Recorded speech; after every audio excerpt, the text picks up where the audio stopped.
जय जगन्नाथ प्रभु। Odisha TET cracker YT platform रे मु समस्त को स्वागत जनाऊँ। ओटीईटी 2024 पेपर 1 हो कि पेपर 2 हो समस्त concept class like CDP math EVS language Odia and English रो pedagogy class according to syllabus with in 30 days रे सिलेबस कवर हो ता सहित ओटीईटी पेपर 1 एवं पेपर 2 रे एमिति किछि भी प्रश्न आस्ते जे गुडी को कि हम आउट ऑफ सिलेबस रु देखिबा को पाइथाउ एवं से गुडी को मध्ये हमें डिस्कस करिवा एवं आज क्लास रे आमे ओडिया पेडागोजी रो कांसेप्ट को बुझिबा। यह क्लास नंबर 1 रहिबो। जदि आपण प्रीवियस क्लास गुडी को देखि नांती तेबे प्लेलिस्ट को जाई चेक करि परिबे एवं बाकी क्लास गुडी को धीरे धीरे प्लेलिस्ट रे अवेलेबल रहि जिवो। सो दैट विदाउट डिले चलंतु क्लास को स्टार्ट करिवा। अकॉर्डिंग टू सिलेबस जदि देखिबा ताहले यूनिट 1 रे अछि प्राथमिक स्तर रे मातृभाषा शिक्षादान शिक्षण। तो शिक्षा एक व्यापक शब्द। सबु शिक्षार मूल आधार होछि भाषा। भाव प्रकाश रो माध्यम होछि भाषा। मनीष निजर मनर भाव को श्रृंखलित उपाय प्रकाश करी अन्य पाखरे पहुंचाई न पारिले निजर शिक्षा संपूर्ण होई नाही बोली धरिबाकू हेबो। भावर आदान प्रदान पई लिखित और मौखिक भाषा निहाती आवश्यक। तेणु पिलाटी पेलरू भाषा दक्षतार विकास निहाती अपरिहार्य। पिलाटीर भाषा शिक्षा तार परिवेश बा परिवार आरंभ होता है। मात्र विद्यालय यह समृद्धि और परिमार्जन होता है। से विद्यालय शिक्षार आरंभ समय यथा प्राथमिक शिक्षा व्यवस्था रे भाषा शिक्षण उपर यथेष्ट गुरुत्व दि जाइछि। अनर्गल भाव पिलाटी कहिबा बुझिबा लेखिबा पढ़िबा दिगरे समर्थ होउथबारु से गणित परिवेश विज्ञान इत्यादि विषय गुडी को सहजरे आयत्त करिथाए। तेणु प्राथमिक स्तर रे शिक्षा को भाषा शिक्षा बोली कुआ जाई थाए। एठारे भाषा कहले पिलार मातृभाषा को बुझाई थाए। तो सब किछि हमें रीड करिवानी जहां इंपोर्टेंट एवं पर्टिकुलर जे पार्ट्स आपनकर क्वेश्चन आछी से गुडी को हमें फोकस करिवा। तो एठी कोन इंपोर्टेंट ना मन रखिया आपण शिक्षा एक गोटे व्यापक शब्द एवं सबु शिक्षार मूल आधार होछि तार भाषा एवं भाव प्रकाश माध्यम होछि कोन ना भाषा। एवं जदि हमें देखिबा भावर आदान प्रदान पई हमें दुई प्रकार पद्धति आपण थांती। गोटे हला लिखित एवं अन्यटी होछि मौखिक ताकू मन रखिबे। ता सहित जदि देखिबा इंपोर्टेंट आपनकर प्रीवियस ईयर क्वेश्चन आछि मज पिलाटीर भाषा शिक्षा तार परिवेश बा परिवार रो आरंभ होइताय। मात्र विद्यालय रे यार समृद्धि और परिमार्जन होइताय। याकू मन रखिए प्रीवियस ईयर आपनकर क्वेश्चन ऑलरेडी आसारिछि। गोटे पिलाटीर भाषा शिक्षा केउठार आरंभ होय ना तार परिवार एवं परिवेश रो एवं तार जो भाषा विद्यालय रो यारे विद्यालय रे कोन होइता ना समृद्धि और परिमार्जन होइताय ताकू मन रखिबे। देन देखिबा हमें कि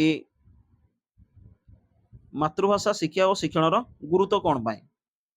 अष्टम श्रेणी शेष पर्यंत शिक्षा समाप्त करने को एवं प्राथमिक शिक्षा कहुच्छे। एवं जदि आम देखिए प्रथम ठारू पंचम पर्यंत आम कहीपर कि प्राथमिक शिक्षा एवं षष्ठ ठारू अष्टम आम कहीपर कि उच्च प्राथमिक।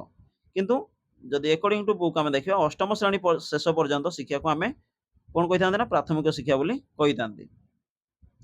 ता सहित आम मन रखा कौन ना साधारण भाव माँ कोलू शिखि भाषा को मातृभाषा कहुए। तो मातृभाषा क्या कहुए ना माँ कोलू शिखि भाषा को ही मातृभाषा कहुए। एवं एमती किसी भी आम मिस करवानी जो गुड़िक कि आपंकर इंपोर्टाट अच्छे आम निश्चिंत रिपीट करवा। देन देखिए आम कि मातृभाषा संपर्क में विख्यात लेखक राइबन कौन कही ना मातृभाषा यह आपंकर संज्ञा बेले बेले आसता है। मातृभाषा एकाधार में भाव प्रकाश माध्यम ज्ञान और आनंद आहरण एक उत्स एवं रुचि और आवेगानुभूतिर नियमक मनिषर सर्वोत्तम शक्ति सृजनशीलतार विकास यही मातृभाषा माध्यम ही संभवपर।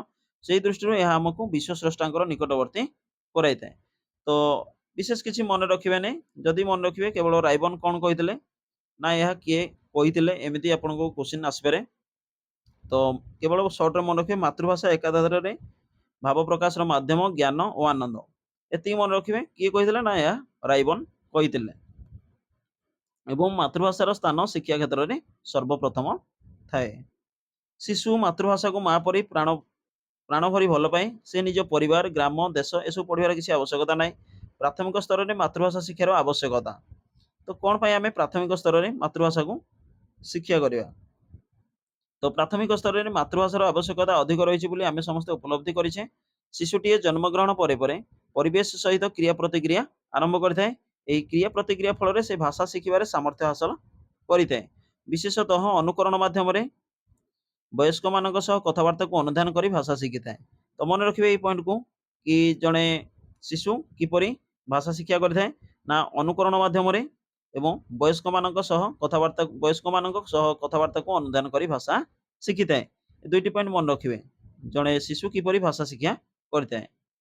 एवं जदि आमे देखिबा कि भाषार दुईटी दक्षता श्रवण और कथन उपरे शिशुर किछि धारणा आसी जाइथाए, कारण विद्यालय जिबा पूर्वरु विद्यालय शिक्षा पूर्वरु तार श्रवण एवं कथन उपरे शिशुर किछि धारणा आसी जाइथाए। याकु मन रखिबे केउ दुईटी दक्षता उपरे तार धारणा आसी जाइथाए। क्वेश्चन आसिबार संभावना अछि।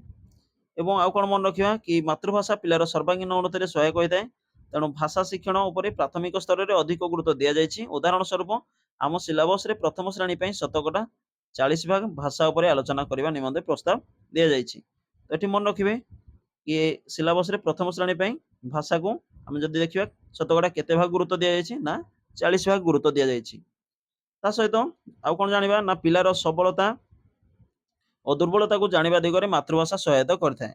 मातृभाषा कोन सहायता करथाए ना पिलार सबलता और दुर्बलता को जानिबा दिगरे सहायता करथाए। मातृभाषा माध्यम रे पिला तार मनर भाव को निसंकोच रे कहिबा को चेष्टा करिथाए। फल रे पिलार सबलता और दुर्बलता को शिक्षक शिक्षयित्री माने जानि पारिथांती। भाषार अन्य विभाग गुड़िक कौन कौन से गुड़िक मध्य जानिबा। गद्य, पद्य, व्याकरण, पत्र लिखन, दरखास्त, गल्प, एकांकिका ए गुड़िक कौन कौन ना गोटे भाषार विभाग आमे कहि परिबा। देन देखिबा कि मातृभाषा वक्ता और श्रोता मध्य थिबा संपर्क को दृढ़ीभूत करथाए। जदि आमे देखिबा वक्ता किए ना श्रेणी गृह रे शिक्षक होउछंती वक्ता एवं शिक्षार्थी होउछंती कोन ना जणे जणे श्रोता। ताको मन रखिबे वक्ता और श्रोता मध्य रे कोन ना संपर्क को दृढ़ीभूत कहिथाए। का द्वारा ना मातृभाषा माध्यम रे। एवं मातृभाषा माध्यम रे पिला तार संस्कृति, रीति नीति, आदर्श, परंपरा, पर्वपर्वाणी, चालीचलणी इत्यादि विषय रे ज्ञान लाभ करथाए। ता सहित इंपोर्टेंट पॉइंट मान रखिबे कि भाषार सृष्टि संस्कृति प्रीवियस ईयर आपनकर क्वेश्चन मध्ये आस्थिला कि भाषार सृष्टि केउथिरु परिवार रु, संस्कृति रु ना परिवेश रु एमती क्वेश्चन आस्थिला। तो भाषार सृष्टि संस्कृति रु ए पॉइंट को मन रखिबे। जहां आपण भाबि नथिबे कि या गुटे क्वेश्चन हे परिबो देखिबे सेही गुडी को ही आपनकर क्वेश्चन आस्ताय। तो मन रखिबे भाषार सृष्टि संस्कृति रु एवं प्रत्येक भाषार पृष्ठभूमि रहिछि गुटिए गुटिए संस्कृति और परंपरा। देन देखिबा कि जातीय पाठ्यक्रम आधार 2005 भितरे मातृभाषा और मातृभाषा शिक्षण लक्ष्य और उद्देश्य। तो एम्स एंड ऑब्जेक्टिव कौन जो देखिबा अकॉर्डिंग टू 2005 एनसीएफ। तो कवि रविंद्रनाथ टागोर रचित प्रबंध मन रखिबे तांकर जो प्रबंध थिला सभ्यता एवं विकास एटी दुईटी सुंदर कथा कहिथिले। तो दी देखिबा गोटिए कोन ना सृजनशीलता एवं अन्यटी उदारतार आनंद। केवल शॉर्ट रे मन रखिबे कि रविंद्रनाथ टागोर थिला गोटे प्रबंध कोन ना सभ्यता एवं विकास एवं सेथिरे दुईटी कथा थिला गोटिए होची सृजनशीलता एवं अन्यटी होची उदारतार आनंद। ए दुईटी कोन ना पिलांक पई चाबिकाठी। ए दुईटी चाबी द्वारा शिशु मध्यरे थिबा अंतर्निहित भावधारा को अक्षुण्ण रखा जाई पारिबो। सेथिपई बोधवे भारत वर्ष रे शिक्षा उपरे एक जुगान्तकारी आलोचना विचार विमर्श चलथिला जहाकी 1986 1986 मसिया आमे कहि परिबा जातीय शिक्षा नीति रे उल्लेख करा जायछि।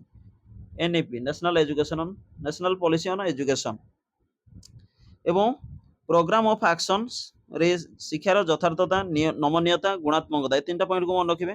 प्रोग्राम ऑफ एक्शन रे केउ केउ दिग गुडी को उपरे गुरुत्व दिया जायछि मन रखिबे यथार्थता नमनीयता एवं गुणात्मकता।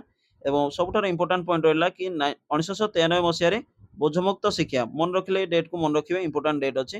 बोझमुक्त शिक्षा केबे थिला ना जदि आमे कहिबा ताले 1993 मसिया रे बोझमुक्त शिक्षा थिला मन रखिबे। एवं जातीय पाठ्यक्रम आधार जदि आमे देखिबा 2005 एनसीएफ आमे कहि परिबा। एवं राज्य पाठ्यक्रम आधार मन रखिबे आपनकर 2007। ता सहित आ गोटे डेट मन रखिले कि 1993 आपनकर कोन ना बोझमुक्त शिक्षा। ता सहित देखिबा कि जातीय पाठ्यक्रम रे प्रस्तावित लक्ष्य और उद्देश्य।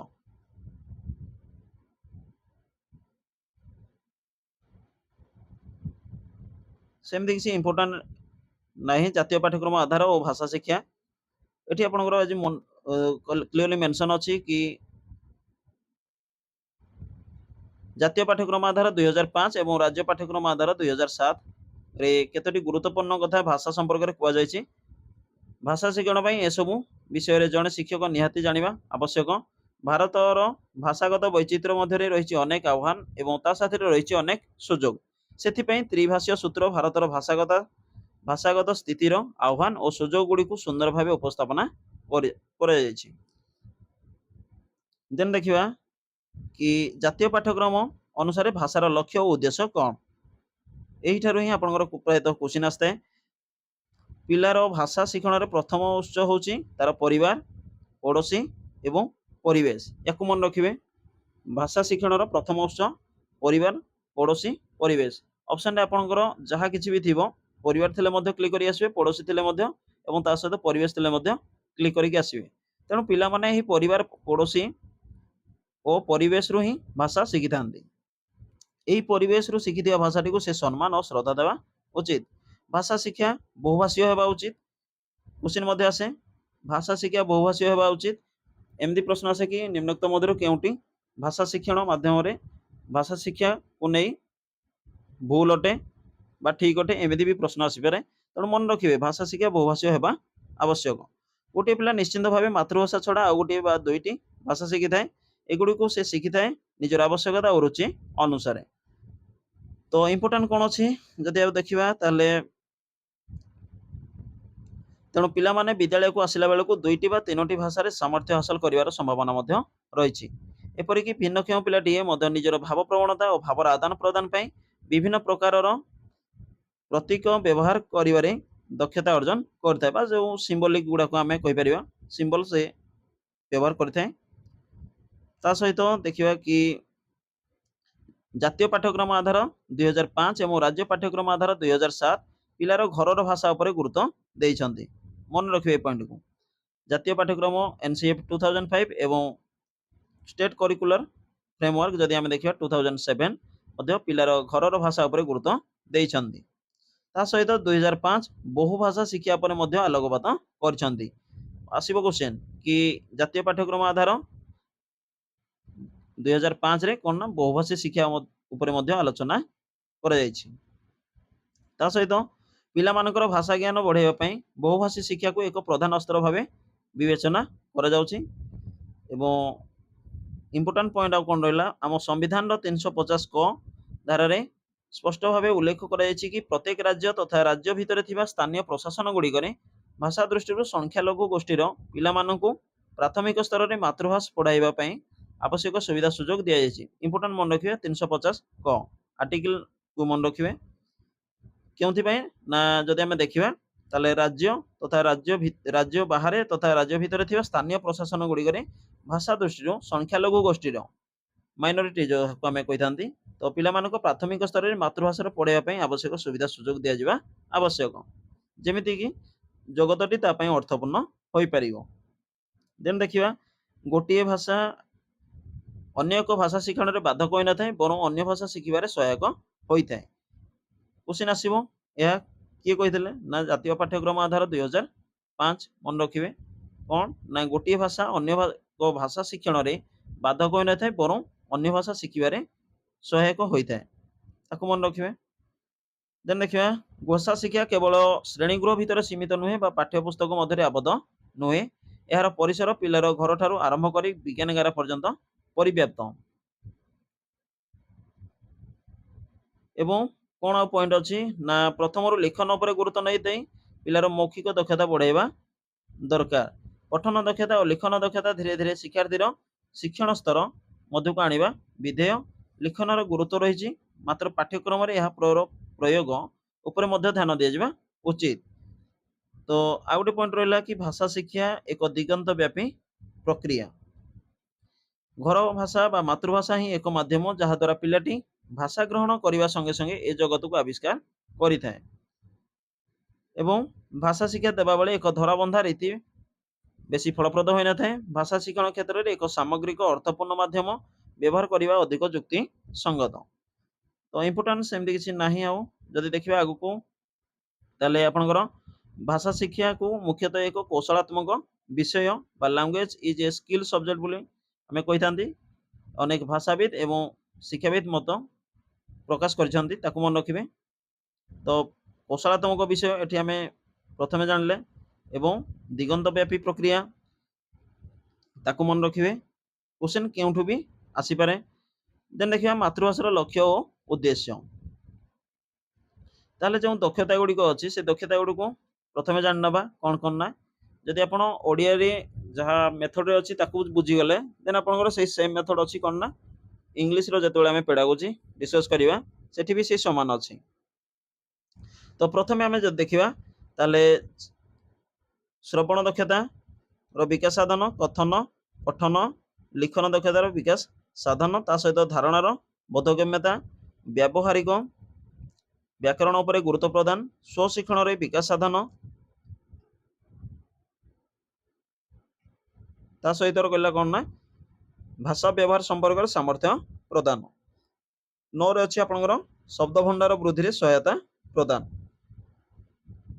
तो ये पॉइंट गुड़िक मन रखिए कि तार जो दक्षता गुड़िक एवं जब देखिए भाषा शिक्षार दुईटी प्रधान दिग रही। प्रथमटी हूँ दक्षता गुड़िक पारंगमता हासिल और द्वितीयटी हूँ कौन साहित्यिक चेतनार अभिवृद्धि।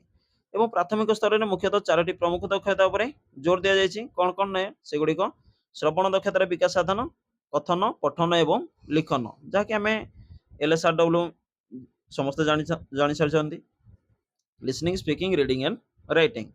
तो प्रथम देखिए श्रवण दक्षतार विकास साधन किपरि हो पारिबो। विचार करी देखिले शुणिबा कहिबा पढ़िबा और लेखिबा काम मध्यरु एही शुणिबा कामटी सर्व पुरातन। जेहेतु आमे जदि ठीक से शुणी परिबा ताले ठीक से आमे बुझा पड़िबो और ठीक से मध्य कहि परिबा। जन्म परे परे शिशुर शुणिबा कामटी आरंभ होइताय। जो शिशु भल भाबे शुणी थाए से भल भाबे कथा कहि पारे। शुणिबा और कहिबा परस्पर बा परस्पर सहित जड़ित तेणु शुणिबा दक्षतार पूर्णतम विकास करिबा आमर प्रधान कर्तव्य हेबा उचित। तो श्रवण दक्षतार विकास साधन किपरि होइताय जानि पारिले। एवं कथन दक्षतार विकास साधन जदि आमे कहिबा ये हूँ द्वितीय एवं यह मातृभाषा शिक्षार द्वितीय उद्देश्य भाव विवेचना करा जाए। कथार अच्छी कथा कही जानिले कथा सुंदर कथा कहवा गोटे कला मनर भाव को ठीक भाव प्रकाश कले शुणा लोक बुझीपारे। तेणु पिला माने भयशून्य भाव में निजर मनर भाव को स्वाभाविक भाव कहवा दरकार। तो इम्पोर्टाट कौन ना श्रवण दक्षतार विकास साधन देन आसवे आपनकर कथन दक्षतार विकास साधन एवं जदि आमे देखिबा तृतीय दक्षता कौन ना पठन दक्षतार विकास साधन याकू आमे आगो को डिटेल बुझीबा। शेष में आप जदि देखा चतुर्थ बा शेष दक्षता आपंकर हूँ कौन ना लिखन दक्षतार विकास। तो भाषा शिक्षार चारि स्तंभ मध्य लिखन शिक्षा को आम चतुर्थ स्तंभ बोली कही ताकू मन रखिए।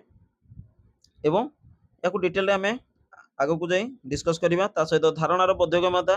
तो धारणार बोधगम्यता कहले कौन पिलाटी जहाँ कह पढ़ और लेखिब ता सहित बुझा प्रक्रियाटी संपृक्त सबू कम बुझी करवा उचित। एवं शुणुवा और पढ़ुवा विषय सहित निहित धारणार बोधगम्यता शिक्षार्थी एकांत आवश्यक। तार धारणार बोधगम्यता कहले जहाँकि आम बुझी था जहाँ आमको बुझा पड़ी थाए ता ही हूँ धारणार बोधगम्यता। व्यावहारिक व्याकरण। तो व्यावहारिक व्याकरण कौन भाषार परिसर व्यापक और भाषा शिक्षा दिने दुई दिन मध्य सीमित नुहे। भाषा शिक्षा अभ्यास द्वारा परिपृष्ट होता है। ये पॉइंट को मन रखिए भाषा शिक्षा अभ्यास द्वारा परिपृष्ट होता है। तेणु व्याकरण नियम जानी ताकू प्रयोग करवा हूँ व्यावहारिक व्याकरण दक्षता।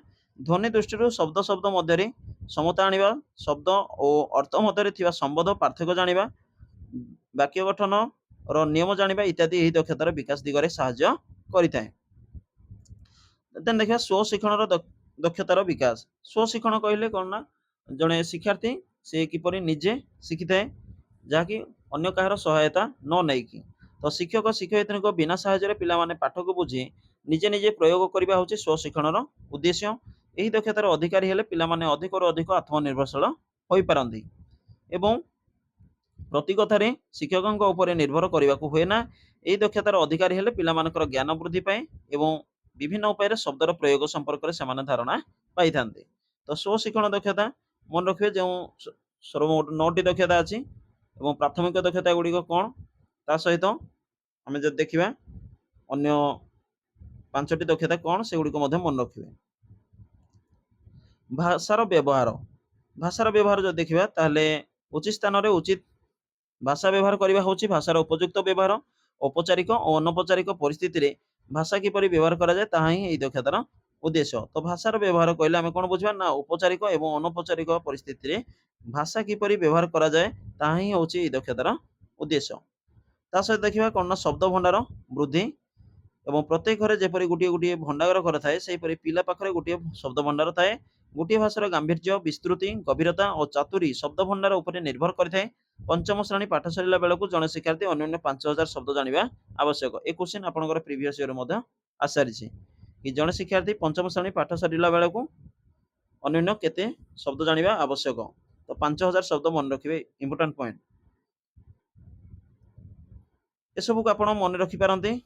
अदरवाइज आमे याकू स्किप मध्ये करि परिबा कि निज देशर ऐतिह्य और संस्कृति सह परिचय, मानविक गुणावली और मूल्यबोधर विकास, देश पई उत्तम नागरिक गठन, जातीय संहति भावना और आंतर्जातिक सद्भावनार विकास, शिक्षार्थी मानक कलाबोध और सौंदर्य चेतनार विकास, छात्र छात्री सृजनशीलतार विकास। तो याकू किसी रीड करार आवश्यकता नाही। एवं एठी आमे मन रखिबा कि मातृभाषार लक्ष्य विषय जदि आमे आलोचना करूछंती, मातृभाषार उद्देश्य विषय आलोचना कले जदिओ लक्ष्य और उद्देश्य प्राय पाखापाखि एवं परस्पर सह संबंधित तथापि प्राथमिक स्तर में मातृभाषा शिक्षण पई केतोटी उद्देश्य स्थिर करा जाय पारे। तो सेही उद्देश्य गुडी को आमे देखि नबा। श्रवण कथन पठन और लेखन शक्तिर अभिवृद्धि करिबा या मातृभाषार लक्ष्य उद्देश्य बा उद्देश्य कहि पारे आमे गोटे गोटे भाव ग्रहण और भाव प्रकाश शक्तिर वृद्धि करिबा, चिंता कल्पना अनुभूति और अभिज्ञता माध्यम नूतन और सृजनात्मक चिंता कराइबा, मानवीय गुण गुड़िकर विकास कराइबा, सौंदर्य को भल पाइबार शक्ति जागृत कराइबा, कवि लेखक मानक चिंताधारा शैली सहित परिचित कराइबा, साहित्यर विभिन्न विभाग विभव यथा छंद जतिपाद अलंकार प्रयोग इत्यादि सह निजको सामिल कराइबा। ए सब गोटे गोटे कोन ना मातृभाषा शिक्षार उद्देश्य बोली आमे कहि परिबा। एवं भाषा शिक्षा भाषा पई आवश्यक होता प्रमुख कौशल गुड़िक एबे आमे मन रखिले कि जो कौशल गुड़िक बा दक्षता गुड़िक कोन कोन ना श्रवण कथन पठन लिखन एवं जदि आमे देखिबा परस्पर सह एगुड़िक समस्ते सह संपर्कित जेमिति धारणार बोधगम्यता सहित व्यावहारिक व्याकरण स्वशिक्षण भाषार व्यवहार शब्द भंडार वृद्धि। तो सर्वमोट अछि आपनकर कोन ना 9 टी अछि। ताको मन रखिबे श्रवण कथन पठन लेखन ता सहित धारणार बोधगम्यता एवं व्यावहारिक व्याकरण स्वशिक्षण भाषार व्यवहार एवं शब्द भंडार वृद्धि। देन देखिबा श्रवण और कथन दक्षतार विकास एठारु ही आपनकर प्राय क्वेश्चन आस्ते। तो श्रवण और कथन दक्षतार किपरि आमे विकास करि परिबा, कारण श्रवण कथन होछि गुटी मुद्रार दुईटी पार्श्व। कथन बिना श्रवण संभव होई पारि नथाय, कारण प्रथमे जदि आमे ठीक से सुनि परिबा ताहले आमे ठीक से कहि परिबा। Without listening speaking is not possible. तो प्रथमे आमे भल से सुनिबा, जणे केही कहिले आ जणे सुनिबो, सुनिबा पई केही नथिले जणे कहिबो बा काहेकि तेणु श्रवण और कथन को परस्पर ठारू विच्छिन्न करी आमे चिंता करि परिबा नाही। कथन शक्तिर विकास पई श्रवण शक्ति प्रथमरु पथ परिष्कार करिथाय। तेणु विद्यालय रे श्रवण और कथन शक्तिर उपयुक्त विकास पई केतोटी उपाय संपर्क रे तळे आलोचना करा जायछि। तो एलएसआरडब्ल्यू को भलो कि आमे बुझिबा, जहा कि आपनकर लैंग्वेज इंग्लिश रे मध्ये आपनकर पेडागोजी रे क्वेश्चन आस्ताय। श्रवण कथन रो विकास पई शिक्षक प्रस्तुति। तो शिक्षक को कोन कोन प्रस्तुति रहइबो सेगुडी को आमे देखिबा। क्वेश्चन मध्ये आछि पिलांको भलो लागुथा विषय सुनिया पई बाछिबे, पिला मानक पई सहज और सेमाने बुझी परिला परि विषय बाछिबे, सुनाइबा और कहिबार धारा उपरे गुरुत्व देबे, सुनिबा लोकर मानसिकता उपरे गुरुत्व देबे, मुक्त भावे कहिबा पई यथेष्ट सुযোগ देबे। तो एगुडी को मन रखि परिबे ए पॉइंट गुडी को। या कारण ना जने शिक्षकଙ୍କର प्रस्तुति रहिबा आवश्यक, कारण मुक्त भावे कहिबा पई यथेष्ट सुযোଗ देबे केउ मानकु ना शिक्षार्थी मानकु, एवं सुनिबा लोकर मानसिकता उपरे गुरुत्व देबे। जदि से सुनिबा पई प्रस्तुति ताहले सुनिल जदि ताकू सुनाइबा ताहले ताहा फलप्रद होइताय। देन देखिबा कि श्रवण और कथनर विकास पई श्रेणी कार्य आमे कोन कोन सब श्रेणी कार्य करि परिबा। पिला माने कोन कहिबे ताहा जेतिकी गुरुत्वपूर्ण नहे, किपरि कहिबे ताहा अधिक गुरुत्वपूर्ण। गीत गाई पिलांकु सुनाइबा, पिला मानकु गीत गाइबा पई प्रेरणा देबा, छवि देखाई छवि विषय रे कहिबा पई कहिबा। जदि गुटिए चित्र देखाइले ताकू जणे शिक्षार्थी को श्रेणी गृह रे ताहले से निश्चित भावे किछि कहिबाकू चेष्टा करिवो। एवं पशु पक्षीଙ୍କ स्वर अनुकरण करिया पई पिलांकु सुযোଗ देबा, विभिन्न वस्तु देखाई से विषय रे पिला कहिबा पई कहिबा। ए पॉइंट गुडी को आसीबो कि श्रवण कथन विकास पय निम्नोक्त मध्यरु केउंटी श्रेणी कार्य नुहे। तो एई जो पॉइंट गुडा को आपण माने एबे देखुचंती तो सेई गुडी को ही डायरेक्ट आपनकर क्वेश्चन ही आस्ते।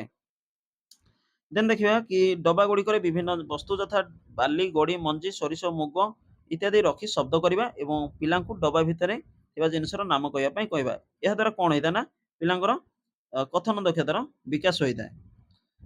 देन मूव करिबा कि पठन दक्षतार विकास पय हमें कोन करि परिबा। तो पठन प्रस्तुति कर्ण शिशुटी आस्ते आस्ते अधिक ज्ञान लाभ उद्देश्य पठन पर गुरुत्व दिए।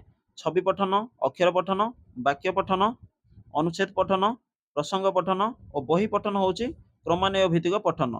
तो प्रथमे जो देखिबा ताले छवि आसीबो, देन अक्षर, वाक्य, अनुच्छेद, प्रसंग एवं शेष रे बही पठन होची। यह गोटे क्रम भितरे एवं याकु नै कि मध्य option A B C D देकी क्वेश्चन मध्य पचारि पारे। ताले पठन पय हमें कोन स्टेप नै परिबा। पिलांकु नियमित विद्यालय को आसीबा पय प्रेरणा प्रदान करि परिबा। समस्तंकर स्नेह और स्वीकृति लाभ करिया पय क्षेत्र प्रस्तुति, पिलार दोष, भिन्नक्षम पिलांक समस्या चिन्हटीकरण, धीरगामी पिलांक पय स्वतंत्र व्यवस्था, मौखिक कार्य उपरे अधिक गुरुत्व दे परिबा। एवं शुणिबा और कहिबा दक्षतार विकास बेले पठन संपर्क रे पिलार केते गुडे दक्षता विकास होइतै। देन देखिबा वर्णानुक्रमिक पद्धति। तो पठन जदि दक्षतार विकास पय हम देखिबा ताले केउ केउ गुडी को हमें तार कार्य पद्धति हमें आपणे परिबा। जे देखिबा वर्णानुक्रमिक पद्धति।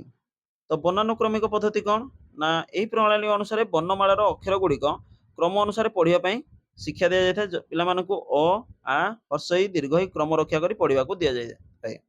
तो मन रखिबे वर्णानुक्रमिक पद्धति। देन आसीबो शब्द वर्ण, प्रथमे वर्ण आसीबो तेणु देन आसीबो कोन ना शब्द। मन रखिबे प्रथम सीक्वेंस वाइज आपनको बेले बेले क्वेश्चन मध्य आसी जाय थाए। शब्दानुक्रमिक शब्दक्रमिक पद्धति कौन ना ए प्रणाली अक्षर बदल रे शब्द पठन उपर गुरुत्व दिया जाय थाए। गोटिकिया अक्षर पिला मानक पई अर्थहीन मात्र परिचित शब्द पिलांकु भल लागे।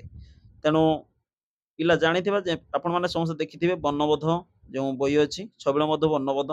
तो सेठी शब्दक्रमिक पद्धति रे आपण माने देखिथिबे से पिला मानकु शिक्षा दिया जाय थाए। तेणु पिला जानिथिबा ताकु भल लागुथा शब्द गुडी को पठन पई देई तहिरु अक्षर चिन्हट करी पढ़िया पई कहिले पठन प्रक्रिया अधिक लाभप्रद होइथाए। एवं वर्ण जानले शब्द जानले देन देखिबा कि छवि प्रणाली। यह शब्द भित्तिक पद्धति रे अन्य एक रूप। एथिरे प्रथमे चित्र परे शब्द थाए। परिचित चित्र दिया जाइथिले शिक्षक बिना सहायता रे पिला माने पठन करि परिथांते। तेणु छवि प्रणाली रे कोन ना स्वशिक्षण शिक्षार्थी मानकर होइथाए।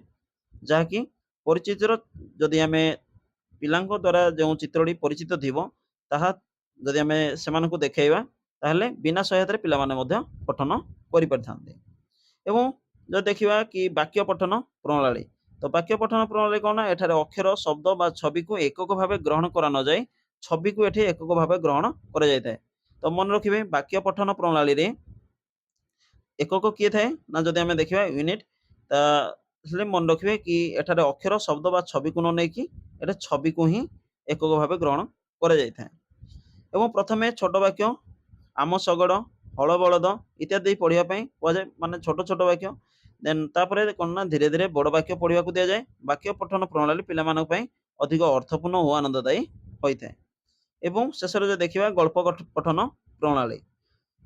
तो गल्प पठन प्रणाली पिला माने साधारणतः गल्प और गीत प्रिय तेणु गल्प को एकक भावे धरी पठन को उन्नत धरणर करा जाय परियो बोली केतक जुक्ति करंती।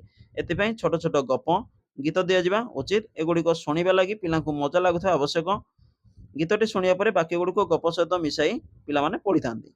एहा द्वारा पठन कौतूहलप्रद होइथाए। पिला माने अधिकरु अधिक पठन करिथांती एवं आम हसखोल बही रे एही पद्धति अवलंबन करा जायछि। याकु मन रखिबे। तो हसखोल बही ना केउ पद्धति रे केउ पद्धति को अपना जायछि मन रखिबे ना हसखोल बही आपनकर कोन ना गल्प पठन प्रणाली ताकु मन रखिबे इंपोर्टेंट क्वेश्चन। देन देखिबा कि लिखन दक्षतार विकास पई पद्धति कोन अछि। तो लिखन पई कोन जदि देखिबा प्रथमे आछी आपनकर कोन ना प्राक लिखन एवं प्रायतः क्वेश्चन आस्ते रिपीटेड क्वेश्चन आछी आपनकर जदि हमें देखिबा ओडिया क्वेश्चन रे पिला मानक द्वारा सरल रेखा वक्र रेखा वृत्त अर्धवृत्त इत्यादि अंकन करिवार अभ्यास कराइबा उचित। यह काली कागज उपरे पेंसिल रे बा काठी सहायता रे माटी उपरे करा जाई परिबो। ଦେନ୍ ରହିଲା କି ବିଭିନ୍ନ ପ୍ରକାରର ଜ୍ୟାମିତିକ ଚିତ୍ର, ଏକକ ଚିତ୍ର, ରଙ୍ଗ ଦେବା, ଫୁଲ ସଜାଇବା ଇତ୍ୟାଦି କାର୍ଯ୍ୟ ମଧ୍ୟ କରାଯାଇପାରେ। ଏବଂ ଅକ୍ଷର ଲେଖିବା ବେଳେ କେଉଁଠାରୁ ଆରମ୍ଭ କରାଯିବ ଏବଂ କେଉଁଠି ଶେଷ ହେବ ସେ ବିଷୟରେ ପିଲାଙ୍କୁ କହିବା ଉଚିତ। ସବୁଠାରୁ ବଡ଼ କଥା ହେଲା ଏହି ପ୍ରାକ୍ ଲିଖନ ଆଗ୍ରହ ଉଦ୍ଦୀପକ ପରିବେଶରେ କରାଯିବା ଉଚିତ। ତଳେ ଗୋଟିଏ ଉଦାହରଣ ଦିଆଯାଇଛି, ଟ୍ରକ୍ ଡାଲାରେ କମଳା ଭର୍ତ୍ତି କର, ଚାଙ୍ଗୁଡ଼ାରେ ଫୁଲ ତିଆରି କରି ରଖ। ତ ଏମିତି ଆମେ କ'ଣ ନା ପ୍ରାକ୍ ଲିଖନ କାର୍ଯ୍ୟକୁ କରିପାରିବା। ଦେନ୍ ରହିଲା ଅକ୍ଷର ଲିଖନ ପଦ୍ଧତି। ଅକ୍ଷର ଲିଖନ ପଦ୍ଧତି କ'ଣ? ତ ଲିଖନ ଦକ୍ଷତା ଆମେ ଏବେ ଆଲୋଚନା କରୁଛନ୍ତି। ତେଣୁ ଏହି ପଦ୍ଧତି ମାଧ୍ୟମରେ ପିଲାମାନଙ୍କୁ ବର୍ଣ୍ଣମାଳାର କ୍ରମ ଅନୁସାରେ ଅକ୍ଷର ଦେଖି ଦେଖି ଲେଖିବାକୁ ବା ଖଡ଼ି ଧରି ମୋଡ଼ାଇବା ପାଇଁ କୁହାଯାଇଥାଏ। ଏହି ଧାରାରେ ଶିଶୁ ବାଧ୍ୟବାଧକତା ମଧ୍ୟରେ ଶିଖେ, ତେଣୁ ଏହା ଶିଶୁ ପାଇଁ ଆନନ୍ଦଦାୟକ ହୋଇପାରେ ନାହିଁ। ତ ଅକ୍ଷର ଲିଖନ ପଦ୍ଧତି କ'ଣ ନା ଶିଶୁମାନଙ୍କ ପାଇଁ ଏହା ଏକ ଆନନ୍ଦଦାୟକ ନୁହେଁ। ଦେନ୍ ଦେଖିବା ଶବ୍ଦ ଲିଖନ ପଦ୍ଧତି। ତ এই ସିକ୍ୱେନ୍ସ ଗୁଡିକ ମନେ ରଖିବେ। ପ୍ରଥମେ ରହିଲା କ'ଣ ନା ପ୍ରାକ୍ ଲିଖନ କାର୍ଯ୍ୟ, ଦେନ୍ ରହିଲା ଅକ୍ଷର ଲିଖନ ପଦ୍ଧତି, ଶବ୍ଦ ଲିଖନ ପଦ୍ଧତି, ଦେନ୍ ଆସିବ କ'ଣ ନା ଆମେ ଦେଖିବା ହସ୍ତାକ୍ଷର ଲିଖନ ପଦ୍ଧତି। ତ ଶବ୍ଦ ଲିଖନ କ'ଣ? ଏହି ପଦ୍ଧତି ଅନୁସାରେ ପିଲାଙ୍କୁ ଗୋଟିଏ ଗୋଟିଏ ସରଳ ଶବ୍ଦ ଦେଇ ତାକୁ ଦେଖି ଦେଖି ଲେଖିବା ପାଇଁ କୁହାଯାଇଥାଏ। ଗୋଟିଏ ଅକ୍ଷର ନ ଲେଖି ଏହି ପଦ୍ଧତି ଅନୁସାରେ ପିଲାମାନେ ଶବ୍ଦଟିଏ ଲେଖନ୍ତି। ଶବ୍ଦର ଅର୍ଥ ବୁଝୁଥିବାରୁ ଏହା ସେମାନଙ୍କ ପାଇଁ ଆନନ୍ଦଦାୟକ ହୋଇଥାଏ। ଆସିବ ଶେଷରେ ଆପଣଙ୍କର କ'ଣ ନା ହସ୍ତାକ୍ଷର ଲିଖନ ପଦ୍ଧତି। ତ ସବୁଠାରୁ ମୁଁ କହିବି କି ଇମ୍ପୋର୍ଟାଣ୍ଟ, ତ ଏଇ ପଏଣ୍ଟ ଗୁଡ଼ିକ ମନେ ରଖିବେ, କାରଣ ବହୁବାର ଆପଣଙ୍କର ଏଇ କ୍ୱେଶ୍ଚିନ୍ ରିପିଟେଡ୍ ଆସୁଛି ଏବଂ ନିଶ୍ଚିନ୍ତ ଆପଣମାନେ ଏକ୍ଜାମ୍ରେ ଦେଖିବାକୁ ପାଇବେ। ମେ ବି ପେପର 1 ହଉ କିମ୍ବା ପେପର 2ରେ ନିଶ୍ଚିନ୍ତ ଆସିବ। ତ ହସ୍ତାକ୍ଷର ଲିଖନ ପଦ୍ଧତି ଏହା ବହୁ ପୁରାତନ ପଦ୍ଧତି। ଏଥିରେ ପିଲାମାନେ ରୋଲ ପକା ଖାତା ଉପରେ ଯେଉଁ ହସ୍ତାକ୍ଷର ନୋଟ୍ ଆପଣମାନେ ଜାଣିଥିବେ, ଧାଡ଼ିରେ ଲେଖାଥିବା ସରଳ ବାକ୍ୟକୁ ଦେଖି ତଳ ଧାଡ଼ି ଗୁଡ଼ିକରେ ଲେଖନ୍ତି। ଏହା ଅକ୍ଷର ଗୁଡ଼ିକୁ ସୁନ୍ଦର କରି ଲେଖିବାରେ ସାହାଯ୍ୟ କରିଥାଏ। ଏହି ପଦ୍ଧତି ବ୍ୟବହାର କଲେ ପିଲାମାନେ ଏକାଥରେ ବାକ୍ୟଟିଏ ଲେଖି ଶିଖିବାକୁ ଚେଷ୍ଟା କରିଥାନ୍ତି। ତ ମନେ ରଖିବେ ଏହି ପଏଣ୍ଟ ଗୁଡ଼ିକ କ'ଣ ନା ଉତ୍ତମ ହସ୍ତାକ୍ଷର ଲିଖନ ଅଭ୍ୟାସର ବିଭିନ୍ନ ପଦ୍ଧତି। ତ କ୍ୱେଶ୍ଚିନ୍ ଆସିବ କେଉଁଠି ଉତ୍ତମ ହସ୍ତାକ୍ଷର ଲିଖନର ପରିପନ୍ଥୀ ଅଟେ। ଏମିତି ବିଭିନ୍ନ କ୍ୱେଶ୍ଚିନ୍ କିଭଳି ବି ଆପଣଙ୍କୁ ଆସିପାରେ। ତ ଯଦି ତାର ପଏଣ୍ଟ ଗୁଡ଼ାକ ସଠିକ୍ ମନେ ରଖିଥିବେ ତ ନିଶ୍ଚିନ୍ତ ମୁଁ କହିବି କି 1 ମାର୍କ ନେଇକି ଆସିବେ।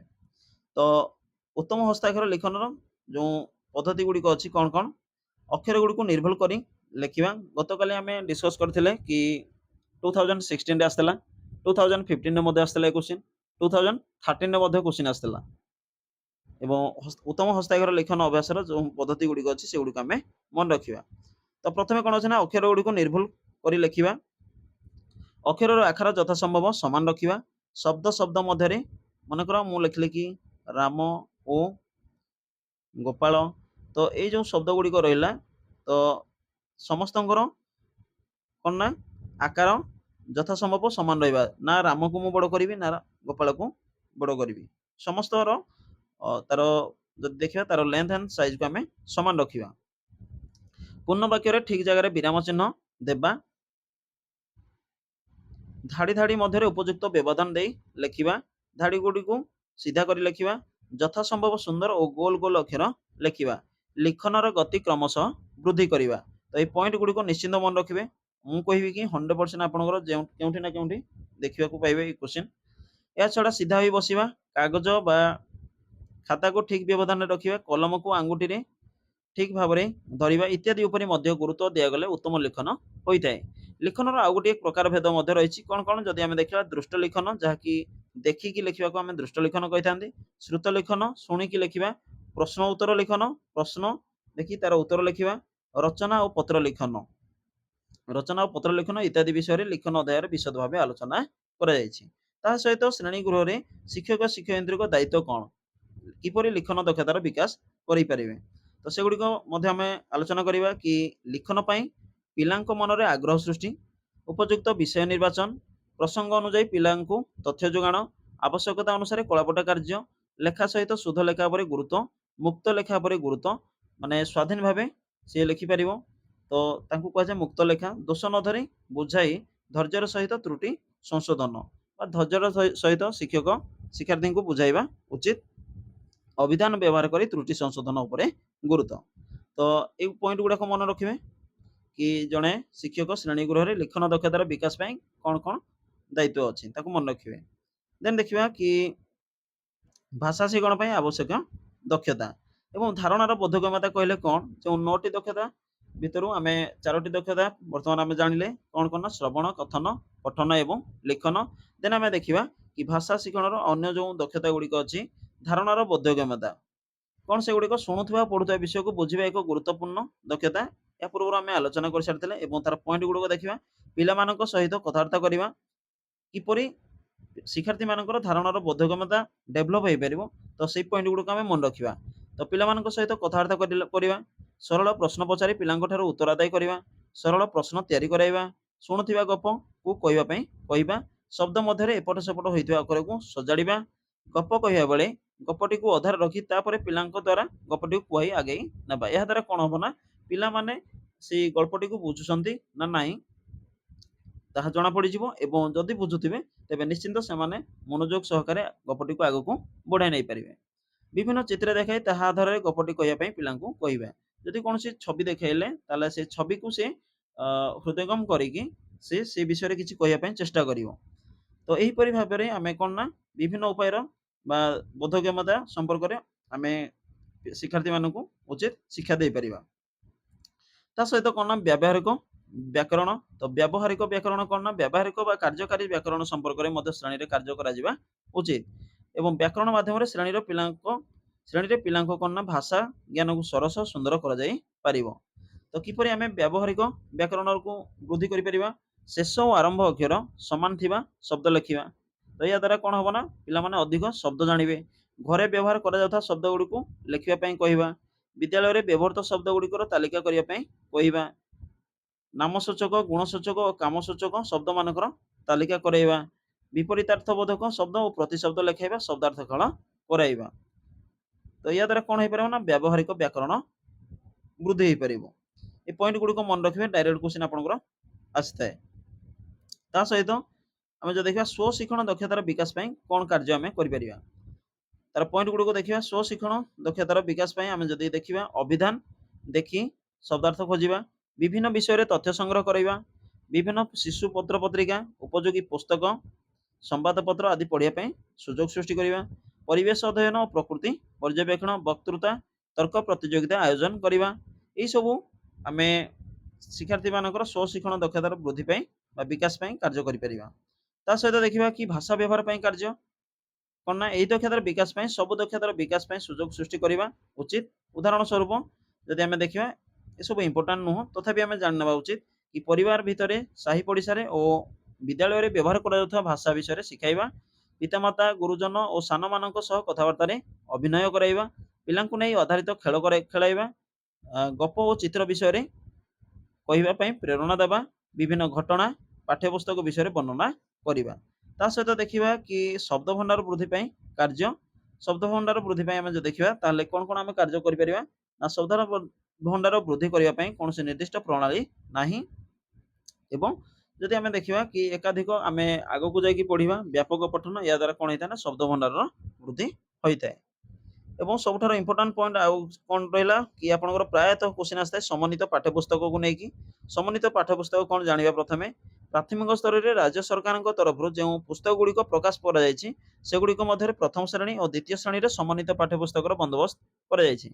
ଯଦି ଦେଖିବା ମନେ ରଖିବେ କି ପ୍ରଥମ ଶ୍ରେଣୀ ପାଇଁ ହସ ଖେଳ ଏବଂ ଦ୍ୱିତୀୟ ଶ୍ରେଣୀ ପାଇଁ ହସ ଖୁସି। ତ କ୍ୱେଶ୍ଚିନ୍ ଆସିବାର ସମ୍ଭାବନା ମଧ୍ୟ ଅଛି। ଏହିପରି ସମନ୍ୱିତ ପାଠ୍ୟପୁସ୍ତକ କାହିଁକି ଯଦି ଆମେ ଦେଖିବା ତାହେଲେ ଭାରତ ବର୍ଷରେ ବହୁ ରାଜ୍ୟରେ ସମନ୍ୱିତ ପାଠ୍ୟପୁସ୍ତକର ପ୍ରଚଳନ କରାଯାଇଛି। ଏମିତି ନୁହେଁ କି କେବଳ ଆମ ରାଜ୍ୟ ଓଡ଼ିଶାରେ ହିଁ ସମନ୍ୱିତ ପାଠ୍ୟପୁସ୍ତକ ଅଛି, ଏହା ଛଡ଼ା ଅନ୍ୟ 27ଟି ରାଜ୍ୟରେ ମଧ୍ୟ ଅଛି। ତା ସହିତ ଯଦି ଦେଖିବା ସମ୍ପୃକ୍ତ ଶ୍ରେଣୀ ପାଇଁ ପାଠ୍ୟକ୍ରମ ବ୍ୟବସ୍ଥା ଅନୁସାରେ ପ୍ରତ୍ୟେକ ବିଷୟ ପାଇଁ ଗୋଟିଏ ଗୋଟିଏ ପାଠ୍ୟପୁସ୍ତକ ତିଆରି କରାଯାଇଥାଏ। କେଉଁଠି କେଉଁଠି ଦୁଇଟି ବିଷୟକୁ ଏକାଠି ମିଶାଇ ସ୍ୱାଭାବିକତା ରକ୍ଷା କରି ସମନ୍ୱିତ ପାଠ୍ୟପୁସ୍ତକର ପ୍ରଚଳନ ମଧ୍ୟ କରାଯାଇଥାଏ। ତାହେଲେ କ'ଣ ପାଇଁ ସମନ୍ୱିତ ପାଠ୍ୟପୁସ୍ତକ ବିଷୟରେ ଆମେ ଡିଟେଲରେ ବୁଝିବା, କାହିଁକି ଏସବୁ ପ୍ରଚଳନ କରାଯାଇଥାଏ। ସମନ୍ୱିତ ପାଠ୍ୟପୁସ୍ତକର ଆବଶ୍ୟକତା। ତ ଯଦି ଦେଖିବା କି ପ୍ରଥମ ଓ ଦ୍ୱିତୀୟରେ ପଢ଼ୁଥିବା ପିଲାମାନଙ୍କ ପାଇଁ ଏକାଧିକ ବିଷୟକୁ ଯୋଜନାବଦ୍ଧ ଭାବେ ଏକତ୍ର ସନ୍ନିବେଶ କରି ବା ଆମେ କହିପାରିବା କି ମର୍ଜ କରିକି ଗୋଟିଏ ପାଠ୍ୟପୁସ୍ତକରେ ସମନ୍ୱିତ ଭାବେ ଉପସ୍ଥାପନା କରାଯାଇଛି। ଏହାକୁ ସମନ୍ୱିତ ପାଠ୍ୟପୁସ୍ତକ କୁହାଯାଇଛି। ପୂର୍ବରୁ ପ୍ରଥମ ଶ୍ରେଣୀ ପାଇଁ ଭାଷା, ଗଣିତ, ପରିବେଶ ବିଷୟରେ 3 ଖଣ୍ଡ ବହି ଥିବା ବେଳେ ମନେ ରଖିବେ ଭାଷା, ଗଣିତ ଏବଂ ପରିବେଶ ଏ ତିନୋଟି ମନେ ରଖିବେ। ଏଇ ଏବେ ଖଣ୍ଡିଏ ବହି ହସଖେଳ ନାମରେ ଏବଂ ଦ୍ୱିତୀୟ ଶ୍ରେଣୀ ପାଇଁ ଭାଷା, ପରିବେଶ ପାଇଁ 2 ଖଣ୍ଡ ବହି ବଦଳରେ ଖଣ୍ଡିଏ ବହି। ତ ମନେ ରଖିବେ ଏଠି ଇମ୍ପୋର୍ଟାଣ୍ଟ କଣ ରହିଲା ନା ପ୍ରଥମ ଶ୍ରେଣୀ ପାଇଁ ଭାଷା, ଗଣିତ ଓ ପରିବେଶ କୁ ନେଇକି ଗୋଟିଏ ବହି ଅଛି ଏବଂ ତାର ନାଁ କଣ ହେଲା ନା ହସଖେଳ, ତାକୁ ସମନ୍ୱିତ ପାଠ୍ୟପୁସ୍ତକ କହିଥାନ୍ତି। ଏବଂ ଦ୍ୱିତୀୟ ଶ୍ରେଣୀ ପାଇଁ କଣ ନା ଭାଷା, ପରିବେଶକୁ କଣ ନା ଏକତ୍ର ସନ୍ନିବେଶ କରି ଗୋଟିଏ ବହି ଅଛି, ତା ନାଁ ହେଉଛି କଣ ନା ହସ ଖୁସି। ଦେନ୍ ଦେଖିବା ଆମେ କି ହସ ଖୁସି ନାମରେ ପ୍ରେରଣ କରାଯାଇଛି ଏବଂ କାହିଁକି ଯଦି ଆମେ ଦେଖିବା ତାହେଲେ ତାର ପଏଣ୍ଟ ଗୁଡ଼ିକ ମନେ ରଖିବା। ସମନ୍ୱିତ ପାଠ୍ୟପୁସ୍ତକ କିପରି ଭିନ୍ନ? ଏହି ପାଠ୍ୟପୁସ୍ତକକୁ ନିମ୍ନଲିଖିତ ପ୍ରତ୍ୟେକ ଉପରେ ଆଧାର କରି ପ୍ରସ୍ତୁତ କରାଯାଇଛି। ପ୍ରାଥମିକ ବିଦ୍ୟାଳୟକୁ ଆସୁଥିବା ପିଲାମାନେ ବାସ୍ତବ ଅଭିଜ୍ଞତାରୁ ହିଁ ଶିକ୍ଷା ଲାଭ କରିଥାନ୍ତି। ଯେହେତୁ ସେମାନେ ଛୋଟ ଶିଶୁ ଏବଂ ପିଲାମାନଙ୍କ ଅଭିଜ୍ଞତାକୁ ଏଥିରେ ଗୁରୁତ୍ୱ ଦିଆଯାଇଛି। ମନେ ରଖିବେ କି ସମନ୍ୱିତ ପାଠ୍ୟପୁସ୍ତକରେ କଣ କଣ ଥାଏ ନା ପିଲାମାନଙ୍କର ଅଭିଜ୍ଞତାକୁ ଏଥିରେ ଗୁରୁତ୍ୱ ଦିଆଯାଇଛି। ଆନନ୍ଦମୟ ପରିସ୍ଥିତିରେ ବିଷୟବସ୍ତୁ ଗୁଡ଼ିକ ଲେଖାଯାଇଛି। ଏଥିରେ ପିଲାଙ୍କ ପ୍ରକୃତିକୁ ସମ୍ମାନ ଦିଆଯାଇଛି। ସେଥିପାଇଁ ବିଭିନ୍ନ ପ୍ରକାରର କାର୍ଯ୍ୟ ଦିଆଯାଇଛି। ପାଠ ବହି ସହ କାର୍ଯ୍ୟ ବହି ବା ୱାର୍ଡ ବୁକ୍ କୁ ନେଇ ଏକ ସଂଘ ପ୍ରସ୍ତୁତ କରାଯାଇଛି। ପାଠ ବହି ସହିତ କଣ ନା ୱାର୍ଡ ବୁକ୍, ଏହି ବହିକୁ ପଢ଼ାଇବା ପାଇଁ ଶିକ୍ଷକମାନଙ୍କ ନିମନ୍ତେ ଆବଶ୍ୟକ ସୂଚନା ପ୍ରଦାନ କରାଯାଇଛି। ତ ଏବେ ଯାହା ଆମେ ଡିସ୍କସ୍ କଲେ ଏଇଗୁଡ଼ିକ ଆପଣଙ୍କର କଣ ନା ଗୋଟେ ସମନ୍ୱିତ ପାଠ୍ୟପୁସ୍ତକରେ ଦେଖିବାକୁ ମିଳିଥାଏ, ତାକୁ ମନେ ରଖିବେ।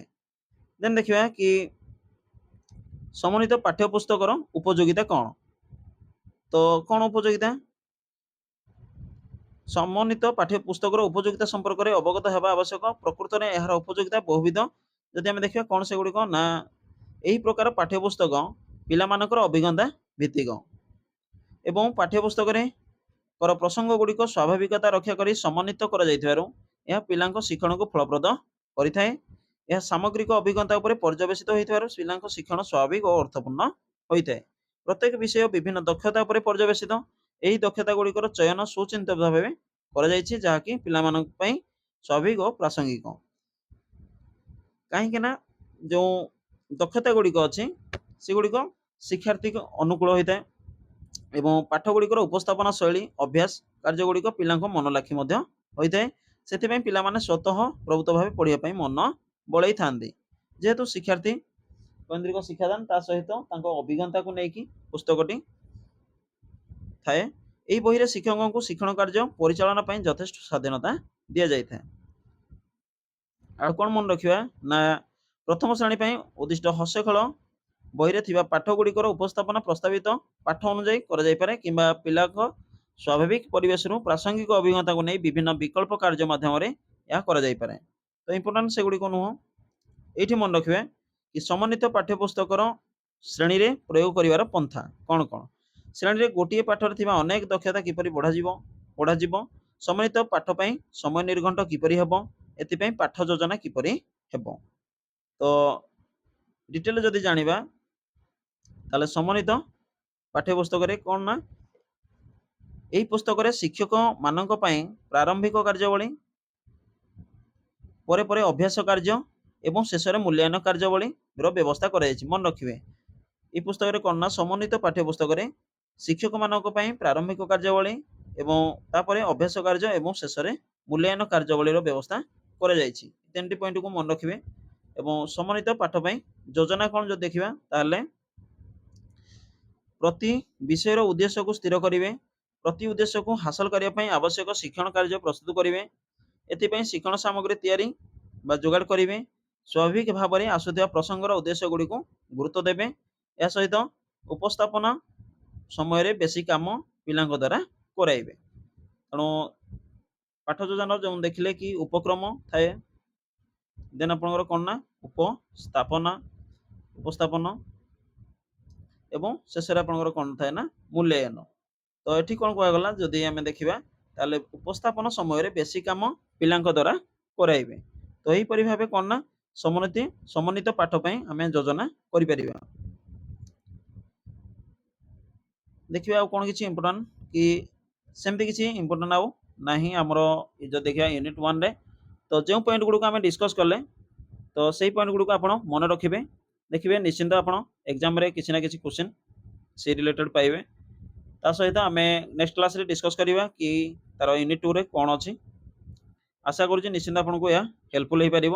Thank you. ଜୟ ଜଗନ୍ନାଥ।